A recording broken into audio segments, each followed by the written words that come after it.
काय ते खऱ्याला मी ऑफिसला होतो ना, मी मॅडमच्या ऑफिसला गेलो होतो.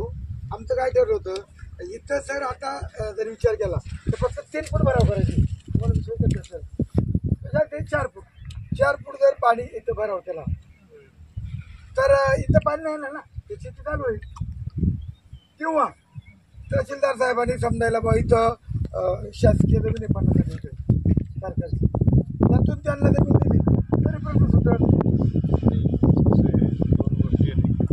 संपादित पण करता येत नाही मॅडम, संपादन करता येत नाही. एकतर त्यांच्या याच्या संपादनाची तरतूद नाही. आपल्याला अडचण सगळ्यात मोठी ती येते,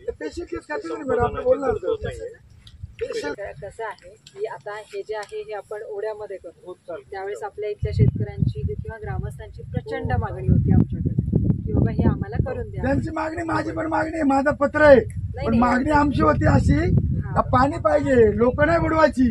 बरोबर. तुम्ही आता नियमाप्रमाणे सर्वे करायला पाहिजे होता. आणि हे किती क्षेत्र जाते याच्यामध्ये, फक्त धरणात पाणीच साचतंय का माणसं बुडतात याचा विचार तुम्ही केलाच नाही. आता याच्यामध्ये कसं आहे की आता अंदाजपत्रकानुसार गेलं तर आमच्या अंदाजपत्रकामध्ये मी म्हणतो कोणी अंदाजपत्र केलाय, कोणी सर्वे केलाय ना, तो पहिला इंजिनियर सस्पेंड करा, नंतर तर ठेकेदारावर गुन्हा दाखल करा, नंतर सगळ्या गावाचीच मागणी होती. आता हे उद्या भूमिहीन होणार आहेत. आज ही मुलं घेऊन तो पाण्यात गेलाय.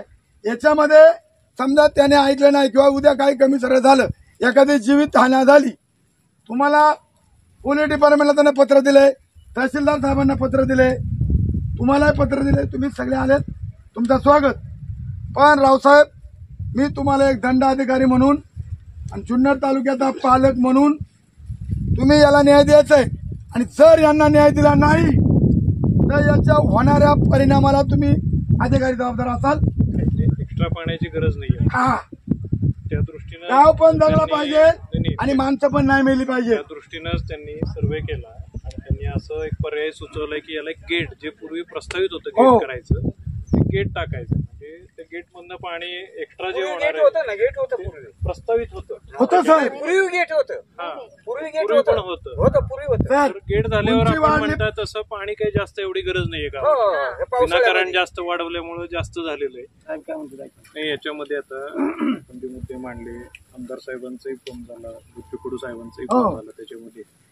तर मॅडमशी मी बोललो, त्या आधी ऑफिसलाच आल्या होत्या, तर त्यांनी साधारण असं सोल्युशन काढलेलं आहे की गेट, जसं ते म्हणतात की पूर्वी पण गेट होतं किंवा हे सुद्धा जेव्हा प्रस्तावित झालं तेव्हा त्याच्यामध्ये गेट होतं.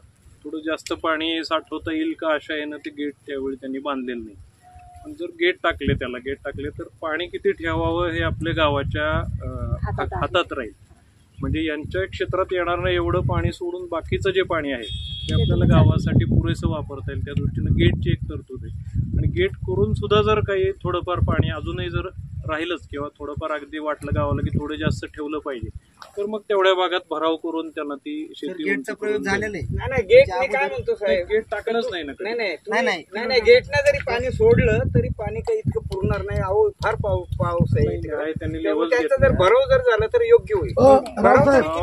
भराव एक तर हा इको सेन्सिटिव्ह भाग आहे. एवढा मोठा मुरुम एकाच एकराला 5 ते 7 हजार जवळ साहेब, मी काय आपण जे म्हणतोय 5 एकराला मुरुम टाकणं हे काही शक्य नाही. त्यांनी बघितलं झाला, चालू झाला आणि मग नाही पाणी आटले, प्रयोग म्हणायचं दरवाजा बसवण्यासाठी पाठवले होते. आता तुमचं म्हणणं काय माझं चालू होतं, गावकऱ्यांनी ते रोखलं. असं झालं. गावाचा विषय नाही, आता तुमचा विषय आपण बोलतो. महत्वाचं तुमच्या क्षेत्रातलं पाणी. त्यांचं म्हणणं असं आहे, ज्यावेळेस तो विषय चर्चेत आला त्यावेळेस गावाचा नेमका वाद झाला.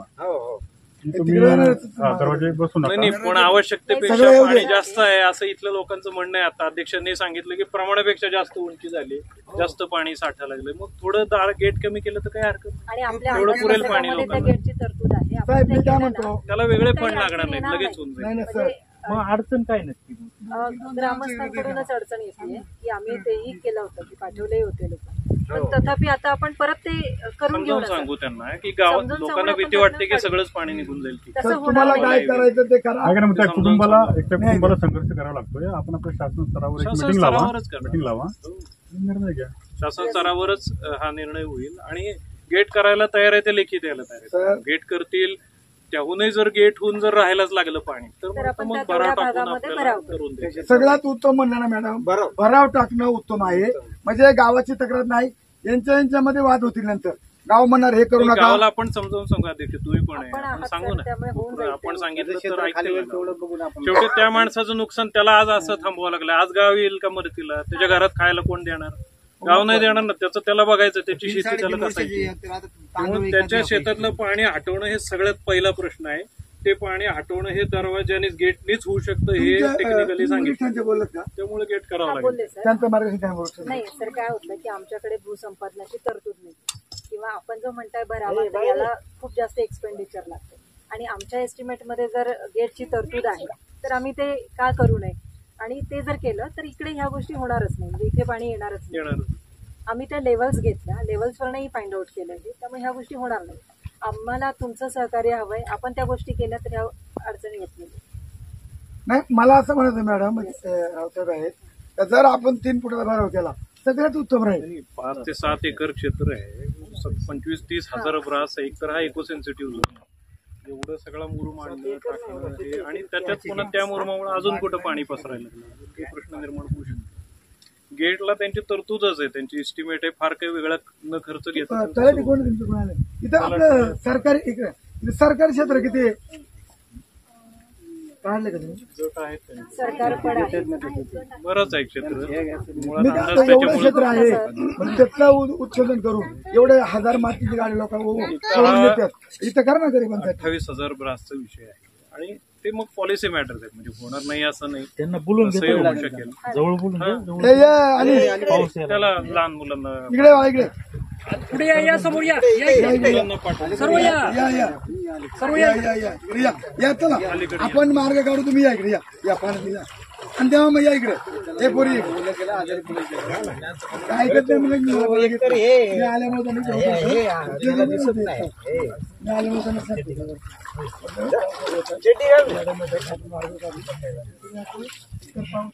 आता विषय किती अडलाय की तिथे गेट टाकायचं की भराव करायचं? साहेबांनी सांगितलं की आपली गेट गेट टाकू. टाकायचं ते तुमचं तुम्ही टाका, आम्ही येणार बी नाही तिथं. कारण गावाचा आमचा संघर्ष एकदा झालेला नाही, तो विषय शासनाचा आहे, त्यांचा विषय नाही तो. ते काय- जर गेट टाकलं आणि पाणी खाली उतरलं तर तुम्हाला काय अडचण नाही? भराव बी टाका आणि गेट बी बसवा ना.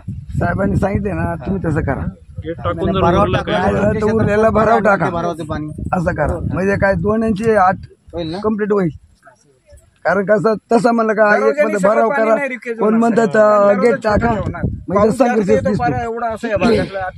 दरवाजे नाही कव्हर एवढं कव्हर होत ते नाही, म्हणतात तेवढं ना, मग थोडा भाग आपल्याला भराव करा. गेट टाकणार मोठ्या म्हणतात प्रमाणावर आणि भराव राहिलेल्या भागात भराव टाकणार, हा, उरलेल्या याला भराव टाका. असं. बरोबर पण टाकायचा. म्हणजे पण दोन्ही गेट नाही. करून बरंच साहेब बघा. उरले होईल. मी मॅडम, मी आता सर उद्या कोणी मदत करू नाही करू, पण सर जर आम्हाला न्याय नाही भेटला पण गेट करताना यांच्या पाठीशी असंच राहिलं बस पाहिजे. राहा ना. ज्यावेळी गेटला कोणी विरोध केला तर आपण यांच्या पाठीशी ज्या राहिलं टायमाला पाहिजे. बघा, मागच्या वेळेस त्यांच्या पाठीशी तुम्ही राहिलं तहसीलदार पाहिजे. साहेब, तुमचं काम चांगलं आहे.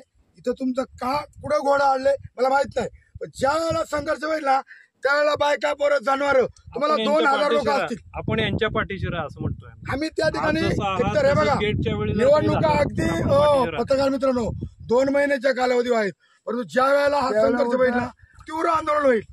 मला तेच म्हणायचंय की जर उद्या गेट करताना यांना कोणी विरोध केला तर आम्ही आपण येणारच यांच्या नाही, पाठीशी आम्ही राहिलं येणार पाहिजे. नाही. नाही, शासनाला शेवटी आपलं त्या व्यक्तीसाठी चाललेलं आहे सगळं. तुम्ही पाठीशी राहा. विषय घाटघर नांदघाट तालुका जुन्नर येथे सिमेंट नाला बंधाऱ्याच्या बाबतीत उपोषण संपवण्याबाबत उपरोक्त विषयानुसार आपणास कळवण्यात येते की मौजे घाटघर नाणेघाट तालुका जुन्नर पुणे येथील जमीन गट नंबर 284 जमिनीचे नुकसान भरपाई मिळणे कामे माननीय तहसीलदार साहेब जुन्नर यांच्या मार्फत प्रकल्प कार्यालय घोडेगाव यांना प्रस्ताव सादर करण्यात आलेला आहे. तसेच आपल्या गटातील पाणी पातळी नियंत्रित करण्यासाठी बंधाऱ्यात अंदाजपत्रकानुसार गेट बसवण्याचे काम व आपल्या गटात भराव करण्याचे काम इत्यादी कामे अंदाजपत्रकातील तांत्रिक निकषानुसार धरणातील पाणी कमी झाल्यानंतर करून देण्यात येतील. तरी आपण दिनांक 9/7/2024 पासून सुरू केलेले उपोषण मागे घ्यावे ही विनंती आपल्याला करण्यात येते. लिखित येते ते दोन्ही येते. मॅडम तुमचं पूर्ण नाव काय? खाली मॅडमची सही आहे, कार्यकारी अभियंत्याची. या ठिकाणी सुजाता अंडे मॅडम या खात्याच्या प्रमुख आणि आपल्या जुन्नर तालुक्याचे कार्यक्षम तहसीलदार साहेब आणि PI साहेब आणि सर्व त्यांच्यासोबत आले, सर्कल तलाठी साहेब सर्व पत्रकार मित्र, खरं तर आमचे मामा अनंता रावते असतील, अनिल रावते असेल, सुनील रावते असेल आणि मोहन रावते, 4 जणांनी एक खरात 5 लोकांचा सर असा प्रश्न आहे. परंतु तुम्ही या ठिकाणी तातडीनं मी 2 वेळा फोन तुम्ही आल्याबद्दल पत्रकाराला मी तुम्हाला धन्यवाद देतो. कारण आता या पाण्यामध्ये सकाळीपासून ही लहान लहान मुलं बसली आणि मॅडम तुम्ही तात्या आलं. आम्हाला आता हे आतापर्यंत लेखी आश्वासन भेटलं नव्हतं. आज हे आपण त्यांना लेखी आश्वासन देतोय आणि म्हणून मी तुम्हाला अनिल सांगतो, मामा हे लेखी आश्वासनानंतर तुम्ही आता उपोषण सोडायचंय. जसं 3.5 वर्ष हे झालं तसं मी 100% तुमच्यावरती आता सर सगळेच म्हणजे एकदम तुमच्याकडे किरकोळ माणूस आहे. तर तुम्ही जसं आम्ही तुमच्या विश्वास ठेवतो सगळ्यांवरती, तुम्ही मला पाणी म्हणजे पावसाळा झाल्यानंतर उन्हाळ्यामध्ये हे करून तेवढं द्यावं एवढीच माझी विनंती. आता त्यांनी जो प्रस्ताव ठेवला तो तुम्हाला मान्य आहे का? मान्य आहे. ठीक आहे, म्हणजे आता हे उपोषण तुमचं तुम्ही सोडताय, माग घेताय. ठीक, द्या पत्र त्यांना, अधिकाऱ्यांच्या हस्ते पत्र द्या. आम्ही तुम्ही पण थांबा. हे साहेब तुम्ही थांबा.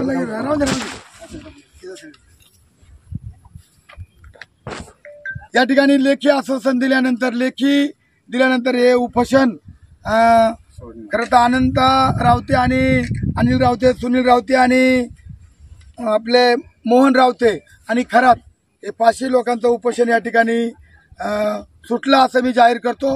आणि तहसीलदार साहेब आणि मॅडम आणि सर्व अधिकाऱ्यांना मी या ठिकाणी धन्यवाद देतो. नमस्ते.